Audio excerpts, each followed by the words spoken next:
Assalomu alaykum. O'rtoq bo'lib berish agentligidan keldik. Kelinglar. Marhamat. Kimga o'rtoq bo'lib berish kerak? Menga. Demak, umuman o'rtoqlaringiz yo'q. Umuman yo'q. Sizga qanaqa o'rtoq bo'lib berish kerak? Variantlar bormi? Birinchi variantimiz nomiga o'rtoq.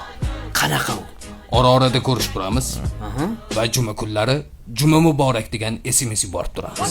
Yana variantlar bormi? Problema o'rtoq bor. Qanaqa u? Faqat problemada bo'lamiz.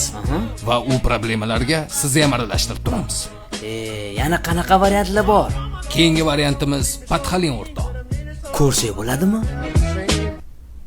Ko'rsat. Iye do'stim, o'tirsenchi, sen o'tirishlarga loyiqsan.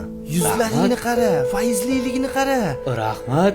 Massajlar qilib qo'yaman do'stim. Mana shunaqa bo'ladi. Bularning hammasi faqat pulingiz borligida bo'ladi. Pulingiz yo'q bo'lsa, bu o'rtoqlar ham yo'q bo'ladi.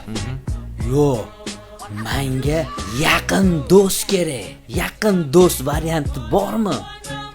Bor. Faqat qimmat. Pulidan muammo yo'q. Hey, Do'stim. voy yaqinim.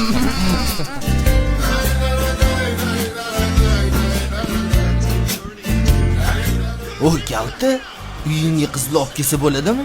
Voy. Kechirasiz. Shartnomani bekor qilsak bo'ladimi? O'zi shartnomaga qo'l qo'yganingga endi 2 soat bo'ldi, o'rtoq. What you say?